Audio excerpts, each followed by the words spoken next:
The Biden administration relaxed sanctions on Iran, enabling its brutal regime to make at least $112 billion in oil sales, according to the U.S. Energy Department, with Tehran increasing its oil production to 3 million barrels a day in August from 2.6 million in April. Iran's Ayatollah Khomeini has directed the oil revenue toward funding his nuclear program and terrorist proxies in the region, instead of on its people, many of whom now live below the poverty line. Joining me right now with more is His Royal Highness, the exiled Crown Prince of Iran, Reza Pahlavi, who this past spring traveled to Israel and met with Prime Minister Benjamin Netanyahu. Crown Prince, thank you very much for joining us this morning. Can you assess the most recent threat from Iran? Is warning that if Israel goes ahead with this ground assault, Israel will face a quote-unquote earthquake? First of all, let's understand why we are at the stage that we are now facing.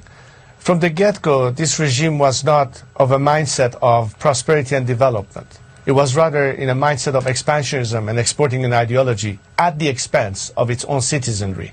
That means utilizing every resource at its hand to continue repression at home and a campaign of terror and this instability abroad as a means to their ends.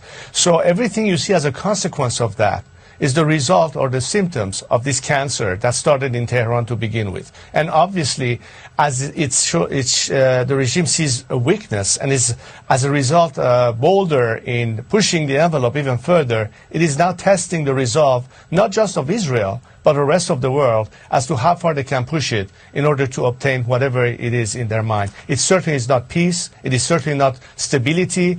They were severely threatened by the idea and prospect of a Saudi-Israeli peace relation in the context of the Abraham Accords, and all that you can call it at the very least sabotage, but at the very worst, trying to again create a foment terror and instability. What do you believe the proper response from the United States should be right now? Well, first and foremost, actually implement the sanctions that have been called for. We have forgotten about maximum pressure. I think the time has come to not only freeze the assets that were supposed to be unfrozen, because we all know that the Iranians now have additional money that they are going to, of course, spend on this campaign of terror via their proxies, but most importantly, increase even more the sanctions. One of the chief operatives behind all these proxies happens to be the IRGC. And we're still questioning why Europe, for instance, America's allies, have not actually put the IRGC on the terrorist list. This is a way to cripple the regime as opposed to, in fact, empower it. And furthermore, and the ultimate solution, and this is something I've been arguing for years, you have today the biggest war going on between the Iranian people and this regime, a fight for liberation, a fight for freedom. And why is that important? Because unlike this regime, which celebrates martyrdom, which lacks terror, we as a nation espouse the very same values of liberty and human rights as you would in America or France or in Sweden. And we are your natural allies, but we have been totally forgotten in this. If you want to solve and cure the cancer, you have to take the eye of the octopus out and not just fight the tentacles. Yeah. The solution ultimately is Tehran and regime change. I understand that, but what about these other regional groups? You just heard former Secretary of State Mike Pompeo talk about how close Iran is to having enrichment for a nuclear weapon. We also heard Michael McCall, the chairman of the House Foreign Affairs Committee, talk about Hezbollah currently having 100,000 rockets. Can you assess the strength of Hezbollah?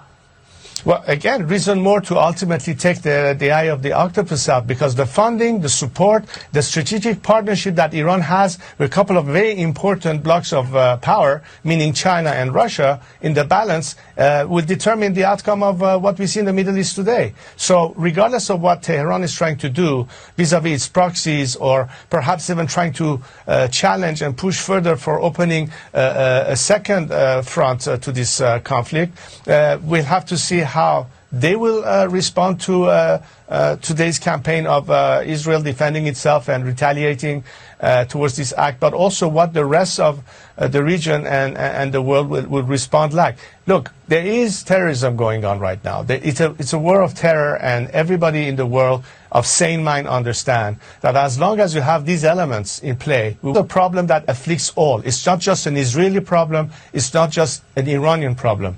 It's a regional and ultimately international problem. There's no other way to look at this. So it's a matter of the coalition of the willing who want to fight this, and the time has come for us to be clear in our positions. You cannot straddle the fence. You are either on this side of the fence or on the other side of the fence. I am on the side of the fence that calls for solidarity with all peace-loving nations and populations who know that together they can bring stability and peace. And we know clearly who our enemies are. I hope the world understands that and clarifies clearly which side of the fence they stand today. What can you tell us about Qatar and the Qataris here? Because here we have this so-called quiet agreement that the Biden administration claims it has made with the Qataris to freeze that money, the $6 billion temporarily. And yet we just heard Michael McCall say that, of course, all of this appeasement has led to this. But do you believe that the Qataris really would agree to hold money back from Iran? Well, as far as I know, as of yesterday, the information that I had was that the Qataris had rejected the notion that the $6 billion was refrozen. So that's not the case. Therefore, it's 16 billion of money released to Iran, not to mention all the points that were made earlier about how much access Iran has to revenue, at least 90 billion. It's a little bit more that former Speaker McCarthy indicated. He mentioned, I think, 70 billion, but I think it's a little bit more than that, as well as the oil production and all those things. So that has gone unchecked.